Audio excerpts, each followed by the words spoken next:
Samantala, pinasinayaan na sa Nueva Ecija ang kauna-unahang farm machinery manufacturing hub ng bansa. Alinsunod dito sa direktiba ni Pangulong Ferdinand R. Marcos Jr. na pagaanin at pabilisin ang trabaho ng mga magsasaka. Narito ang report.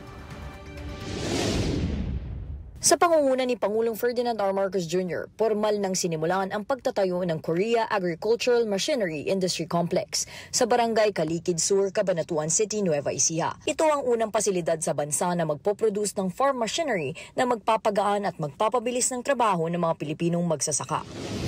This is one of the projects that we have long looked forward to, knowing how essential reliable machinery is to our farmers. Layunin ng kauna-unahang farm machinery manufacturing complex sa bansa na palakasin ang kakayahan ng Pilipinas sa pagdevelop at paggawa ng makabagong makinaryang pansaka. Ang kamik ay dinisenyo para sa pangangailangan ng mga magsasakang Pilipino mula sa pagtaas ng produktibidad, pagpapabuti ng kalidad ng ani hanggang sa pag-angat ng kanilang kita. Sa kasalukuyan, malaking bahagi ng makinaryang kailangan ng mga magsasaka ay inaangkat pa mula sa ibang bansa, sanhi ng mas mabagal na proseso at mas mataas na gastusin. Kasabay ng groundbreaking na mahagi rin ng PhilMec at Department of Agriculture, Central Luzon ng iba't ibang makinarya at farm input sa mga magsasaka sa Region 3. Kabilang dito ang 4-wheel drive tractors, mechanical planters, combine harvesters, hand tractors, hybrid seeds, fertilizers at iba pang kinakailangang kagamitan.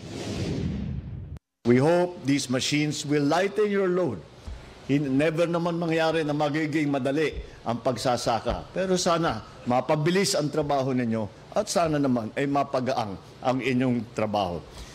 Para naman magkaroon kayo ng panahon na makasama ang inyong mga mahal sa buhay.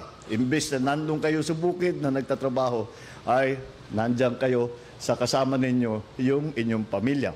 Binigyan din rin ni Pangulong Marcos Jr. na nananatiling puso na ekonomiya ang agrikultura at patuloy na palalawakin ng pamahalaan ang teknolohiya at tulong na nararapat sa mga magsasaka upang masigurong mas produktibo at mas maunlad ang kinabukasan ng sektor.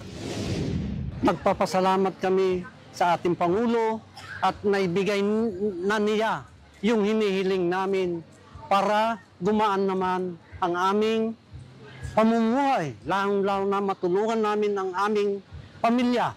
Maraming salamat sa PhilMec, kay Director Albendia, tapos yung mga staff niya, at saka lalong-lalo na ang ating Pangulo, Ferdinand Bongbong Marcos. Nauuna sa mga balitang totoo at laging bago, Nadj Miravalles, Alauna sa Balita, Congress TV.